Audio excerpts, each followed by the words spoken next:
Hello students. आज हम लोग डिस्कस करने वाले हैं लेक्चर नंबर 2 के अंदर अपना जो बिजनेस स्टैटिक्स है उसका सिलेबस।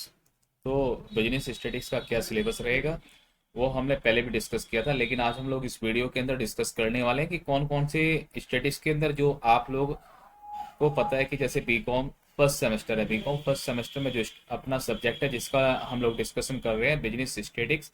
तो इसमें हम लोग आज यही डिस्कस करेंगे। जैसे कि पहले तो हमने डिस्कस कर लिया था ऑलरेडी कि जो अपना बिजनेस स्टैटिक्स है उसमें क्या है, कितना पढ़ना है। लेकिन आज हम लोग फिल्टर ये करेंगे आखिरकार कौन से चैप्टर ऐसे हैं जो न्यूमेरिकल वाले हैं और कौन से चैप्टर ऐसे हैं जो थ्योरेटिकल है। तो जैसे आप लोग देख रहे हैं स्क्रीन पर, जो आपके सामने है ये चैप्टर नंबर फर्स्ट।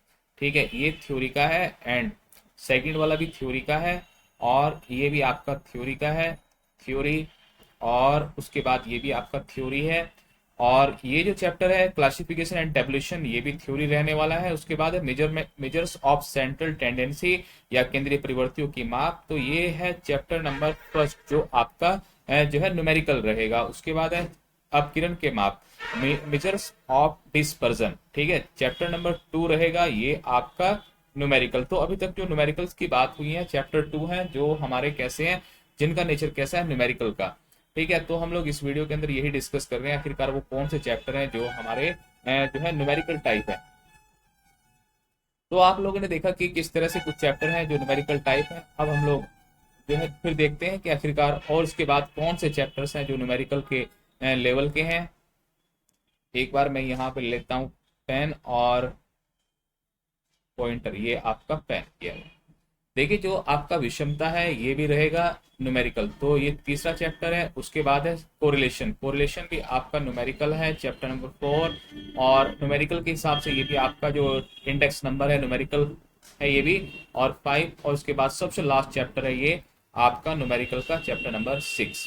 तो इस तरह से टोटल मिलाकर के 6 चैप्टर हैं जो न्यूमेरिकल के हैं और आपको यही करने हैं। बाकी सब थ्योरी है जो कि बहुत ही आसान है और एग्जाम में थ्योरी की न्यूमेरिकल के साथ साथ थ्योरी भी आएगी। तो हम लोग सभी डिस्कस करेंगे, लेकिन इस वीडियो के अंदर हम लोग ये डिस्कस करा है कि आखिरकार कौन से चैप्टर थे जो न्यूमेरिकल टाइप है। और मैं आपको बताऊं कि हम लोग सबसे पहले जो चैप्टर कर रहे हैं वो एनालिसिस ऑफ टाइम सीरीज कर रहे हैं। इस ये क्यों कर रहे हैं, आखिरकार क्या रीजन है कि हम लोग एनालिसिस ऑफ टाइम सीरीज से ही शुरुआत कर रहे हैं। इसका एक रीजन है, सिंपल सा रीजन है कि ये चैप्टर बहुत छोटा है। ठीक है, चैप्टर छोटा है, इजी भी है, कोई दिक्कत नहीं है, आप लोग कर लेंगे।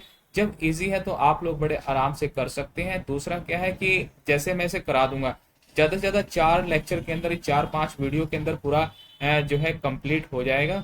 उसका बाद बेनिफिट ये होगा आपको कि आप लोग इसका जो है रिवाइज कर सकते हैं, रिवीजन कर सकते हैं। अगर मैं बड़ा चैप्टर कराऊं आपको उसमें टाइम काफी लगेगा। उससे प्रॉब्लम ये होगी कि आपको पूरा कंप्लीट करने में टाइम लगेगा, तो फिर आप लोगों को रिवीजन का टाइम उतना मिल नहीं पाएगा। छोटे छोटे चैप्टर जो इजी चैप्टर है हम लोग पहले करेंगे ताकि आप लोग ज्यादा से ज्यादा 2 बार 3 बार उसके जो है रिवाइज कर सकें। तो चलिए आज हम लोग जो इस वीडियो के अंदर डिस्कस करने वाले हैं वो एनालिसिस ऑफ टाइम सीरीज काल श्रेणी का विश्लेषण। आज यही हम लोग इस वीडियो के अंदर चैप्टर को कंप्लीट करेंगे। तो ये आपके सामने स्क्रीन पर आ चुका है कि एनालिसिस ऑफ टाइम सीरीज। थोड़ा सा हम लोग डिस्कस कर लेते हैं बेसिक बातें। एनालिसिस ऑफ टाइम सीरीज, काल श्रेणी का विश्लेषण।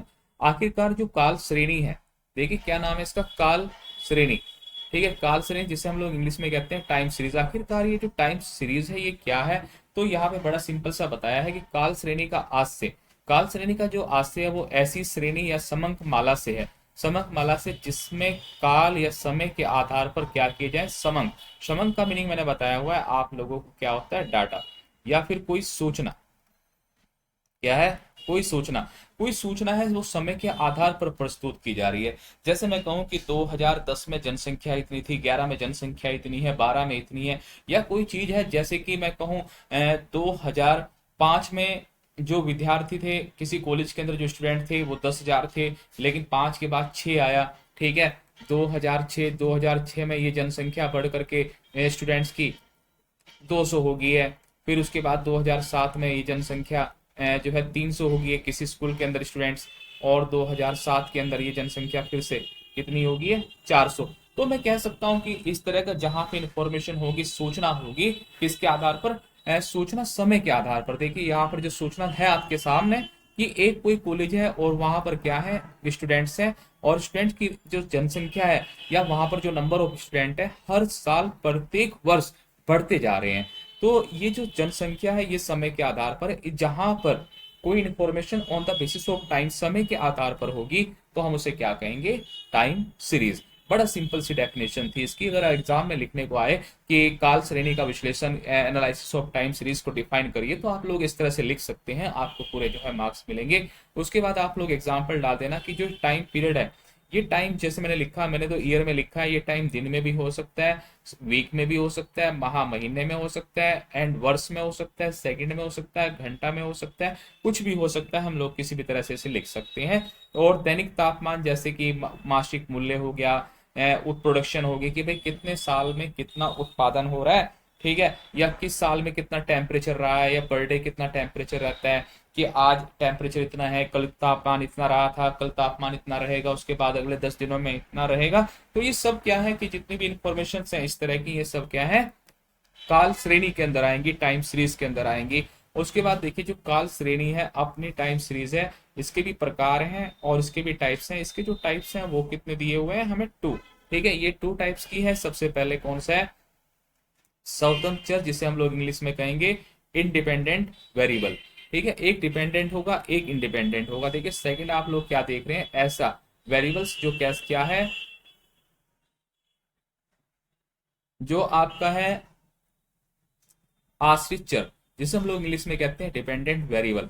तो आप लोग देख सकते हैं स्वतंत्र चर मूल्य, इंडिपेंडेंट वेरिएबल क्या होते हैं, स्वतंत्र चर उसे कहा जाएगा जो समय को प्रदर्शित करेगा। देखो मैं आपके एक सामने बना देता हूं, जैसे 2005 है, उसके बाद 2006 है, और 2007 है, 2008 है, और उसके बाद 2009 है। तो यहाँ पे ये मैंने कुछ ईयर लिख दिए हैं, वर्ष लिख दिए हैं, और यहाँ पे लिख देता हूँ मैं प्राइस। ठीक है, किसी चीज की कीमत, प्राइस। पहले 5 रुपए था, फिर वो 6 हो गया, 7 हो गया है, 8 हो गया है, 9 हो गया। ठीक है, इस तरह से मैंने प्राइस भी साथ साथ लिख दी है। तो मैं आपसे पूछूं कि मेरे पास 2 वेरिएबल्स हैं, एक ये है एक ये है, तो कौन सा डिपेंडेंट है कौन सा इंडिपेंडेंट है। तो देखिए आप स्वतंत्र चर किसे कहेंगे, समय को, जो इसमें समय है, समय जैसे कि 2005 6 7 8, ये क्या है, समय है, और समय को ही हम लोग क्या कहेंगे, स्वतंत्र चर की कैटेगरी में रखेंगे। तो आप लोगों को समझ में आया कि स्वतंत्र चर किसे कहेंगे, स्वतंत्र चर किसे कहेंगे, जहां पे समय के आधार पर होगा। ठीक है, देखिए ये मेरा व्हाट्सअप नंबर है, अगर आपको कोई भी समझने में दिक्कत होती है तो आप मुझे कमेंट करिएगा, हम लोग आपको ग्रुप में ऐड कर देंगे। 9548441866। ठीक है, ये मेरा व्हाट्सअप नंबर है, आप मुझे व्हाट्सअप करिएगा। हम लोग क्या करेंगे, आप सभी को जो भी बच्चे कोर्स परचेज करेंगे हम लोग उनका ग्रुप बनाएंगे, और बीच बीच में जैसे उन्हें कोई प्रॉब्लम आएगी उनके डाउट हम लोग हैंड टू हैंड सोल्व करने की कोशिश करेंगे। ठीक है, उसके बाद बात करते हैं दूसरा वेरिएबल कौन सा है, डिपेंडेंट वेरिएबल। देखिए डिपेंडेंट वेरिएबल ये प्राइस है, प्राइस किस पे डिपेंड करता है, टाइम पर। ठीक है, तो हम लोग इसे क्या कहेंगे, डिपेंडेंट वेरिएबल, समय के साथ साथ समंकों के मूल्य में होने वाले परिवर्तनों के प्रभाव को जो प्रदर्शित करता है, तो उसे क्या कहेंगे, डिपेंडेंट वेरिएबल। तो आप लोगों ने देखा कि किस तरह से जो है डिपेंडेंट और इनडिपेंडेंट, आश्रित और स्वतंत्र चर किस तरह से होते हैं। ठीक है, उसके बाद बात करेंगे कि काल श्रेणी के क्या और कोई नाम हो सकते हैं। जी हाँ बिल्कुल, जो काल श्रेणी है, काल श्रेणी के अगर नाम की बात करें तो इसके 2 और नाम हो सकते हैं, जैसे कि अपना ऐतिहासिक श्रेणी। ठीक है, हिस्टोरिकल सीरीज भी हम लोग कहते हैं उसे, दूसरा क्या है, समयानुसार श्रेणी। ठीक है, क्रोनोलॉजिकल सीरीज। तो आप लोगों ने देखा कि किस तरह से इसके 2 और नाम थे और इसके टाइप्स देखे हैं आप लोगों ने। उसके बाद हम लोग डिस्कस करने वाले हैं थर्ड पॉइंट इसके अंदर। देखिए थर्ड पॉइंट क्या है कि काल श्रेणी विश्लेषण का महत्व। देखिए मैं इंपोर्टेंस में थोड़ा सा हम लोग क्या कर रहे हैं, एक्चुअली हम लोग डिस्कस कर रहे हैं कि जो टाइम सीरीज है एक बार मुझे उसका बेसिक पता चल जाए। हमारी कोशिश ये है कि जो स्टूडेंट्स जो तैयारी कर रहे हैं उन्हें एक बार बेसिक पता चलेगा तो उनके लिए कहीं ना कहीं आसान होगा समझने को कि आखिरकार जो हम लोग टाइम सीरीज जो चैप्टर कर रहे हैं वो क्यों कर रहे हैं। जैसे जैसे हम लोग इस चैप्टर को डिस्कस करेंगे, थ्योरी को डिस्कस करेंगे, तो कहीं ना कहीं हमारी जो अंडरस्टैंडिंग का जो लेवल है वो इम्प्रूव होगा। तो सबसे पहले जरूरी होता है किसी भी चैप्टर को स्टार्ट करने से पहले कि उसका एक बार बेसिक पता चले, आखिरकार इस चैप्टर को क्यों पढ़ा जा रहा है, किस लिए पढ़ा जा रहा है। ठीक है, तो इस तरह के कुछ पॉइंट्स हैं। चलिए उसके बाद देखिए हम लोग देखते हैं, देखिए यहाँ पर उसके बाद दिया हुआ है कि इसका आखिरकार क्या उपयोगिता है एंड क्या इंपॉर्टेंस है। काल श्रेणी जो विश्लेषण है, एनालिसिस ऑफ टाइम सीरीज, आखिरकार हम लोग क्यों कर रहे हैं, क्यों पढ़ते हैं इसे। देखिए इसका कुछ यूज है, वो क्या है, भूतकाल के व्यवहार का विश्लेषण। भूतकाल का मतलब होता है जो समय बीत चुका है, जो समय चला गया है। जैसे कि अभी हम लोग 2023 में है, 2022 की, 21 की, 20 की अगर मैं एनालिसिस करने लगूं या मैं एनालिसिस कर सकता हूं, तो ये जो टाइम सीरीज है बेनिफिशियल है, हमारे लिए उपयोगिता है। इसकी यही उपयोगिता है कि हम लोग जो समय चला गया है, हम लोग कोई बिजनेस कर रहे हैं और बिजनेस के अंदर जो समय जा चुका है, हम लोग उसकी एनालिसिस कर सकते हैं कि पिछले 10 वर्षों में हमारा जो बिजनेस है वो किस तरह का रहा। तो ये क्या है इसकी उपयोगिता। अगर सेकंड उपयोगिता की बात करें तो हेल्पफुल, ठीक है, ये हमारे लिए हेल्पफुल है किसमें, इन फोरकास्टिंग। मीन क्या, पूर्वानुमान में सहायता। पूर्वानुमान में सहायता का मतलब यह है कि इसके बेस पर, इसके आधार पर हम लोग क्या कर सकते हैं, फ्यूचर में जो हमारा प्लान है वो हम लोग यहाँ से डिसाइड कर सकते हैं। उसके बाद तुलनात्मक अध्ययन में सहायता। देखिए हेल्पफुल इन कंपेरेटिव, ठीक है, कंपेरेटिव मीनिंग ये होता है जैसे कि मेरे पास 2010 और 2000 अभी 20 जैसे कि चल रहा है, तो मैं क्या कर सकता हूँ, आपस में कंपेयर कर सकता हूँ कि आखिरकार 10 सालों में मैंने जो है बिजनेस को कितना बढ़ाया है। तो ये सब जो है किसकी सहायता से किया जा सकता है, with the help of analysis of time series. Time series एक ऐसा चैप्टर है जिसकी सहायता से हम लोग अपना जो भूतकाल है, पास्ट बिहेवियर को चेक कर सकते हैं, एनालिसिस कर सकते हैं, और फ्यूचर के लिए हम लोग क्या बना सकते हैं, प्लानिंग बना सकते हैं। And third, helpful in comparative, ठीक है, हम लोग क्या कर सकते हैं, जैसे अलग अलग कोई वर्ष दिए हुए हैं, ईयर दिए गए हैं, तो उसमें क्या कर सकते हैं, कंपैरिजन कर सकते हैं। उसके बाद अगर हम लोग बात करें पॉइंट नंबर 4 की, एंड 4 नंबर जो पॉइंट है, उपलब्धियों का मूल्यांकन, इवेल्यूशन ऑफ परफॉर्मेंस। इसमें क्या पॉइंट है, इसमें ये पॉइंट समझाया गया है कि जैसे हमारी जो अचीवमेंट रही है, ठीक है, पास्ट ईयर में हमने किस तरह से अपने कार्य को किया है, किस तरह से अपने काम को किया है, वो हम लोग क्या कर सकते हैं, बिल्कुल इजिली इन वे में उसकी जो है ना एनालिसिस कर सकते हैं, इवेलुएट कर सकते हैं अपनी परफॉर्मेंस को। उसके बाद पॉइंट नंबर 5, व्यापार चक्रों का अनुमान, ठीक है, व्यापार चक्रों का अनुमान या फिर एस्टिमेशन ऑफ ट्रेड साइकिल। देखिए ट्रेड साइकिल क्या है कि जैसे हमारा जो बिजनेस है वो लगातार चलता हुआ आ रहा है, तो ट्रेड साइकिल को समझिए, व्यापार चक्र आखिरकार होते क्या है, ट्रेड साइकिल। देखिए ट्रेड साइकिल एक ऐसी चीज है जैसे कि जब भी हम कोई बिजनेस स्टार्ट करते हैं, जैसे कोई बिजनेस स्टार्ट करेंगे तो हमारा बिजनेस यहाँ पे होगा बिल्कुल स्टार्टिंग के पॉइंट पे, फिर धीरे धीरे क्या करेगा, ग्रोथ करेगा, फिर वो मैच्योरिटी पे पहुंचेगा। मैच्योरिटी के बाद पहुंचने के बाद फिर क्या करेगा, बिजनेस हमारा डिक्लाइनिंग स्टार्ट करेगा, और डिक्लाइनिंग के बाद एक टाइम वो आएगा, फिर ऑब्सोलेंस होगा, और फिर से बिजनेस क्या करेगा, ग्रो करेगा।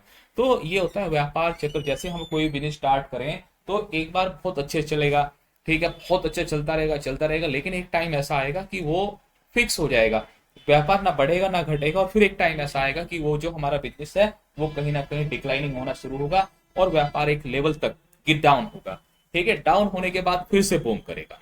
तो ये था व्यापार चक्रों का अनुमान। उसके बाद बात करेंगे क्या, कि आखिरकार जो ये ट्रेड साइकिल होते हैं, ट्रेड साइकिल हमारे बिजनेस के अंदर कितने टाइप्स के हो सकते हैं। देखिए हम लोग बिल्कुल लेके चल रहे हैं बेसिक से लेके इसलिए चल रहे हैं ताकि आपको जो है हर एक पॉइंट के बारे में पता चले, ठीक है, हर एक पॉइंट के बारे में आप लोगों को पता चले। तो सबसे पहले क्या है, काल श्रेणी का अंग या फिर संगठक, एस्टिमेशन ऑफ ट्रेड साइकिल।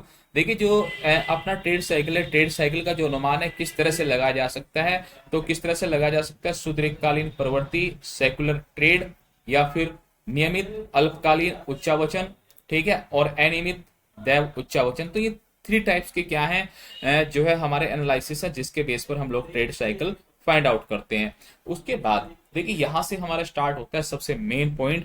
यहां से हम लोग बात करेंगे किसकी, कि आखिरकार इस चैप्टर के अंदर जो अपना टाइम सीरीज का जो चैप्टर है, इसके अंदर हम लोग कितने टाइप्स के क्वेश्चन पढ़ने वाले हैं, या ये कहिए कितने आखिरकार इसके अंदर मेथड्स हैं।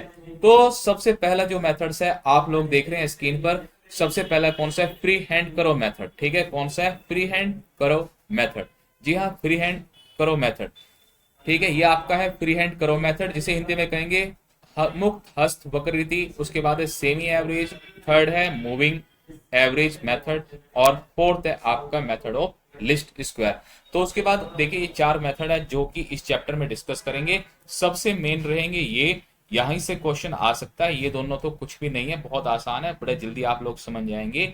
और उसके बाद देखिए ज्यादातर जो क्वेश्चन है वो लॉन्ग जब भी क्वेश्चन आया है तो यहीं से आया है, यहाँ से 10% चांसेस है, यहाँ से 90% चांसेस है एग्जाम में क्वेश्चन आने के।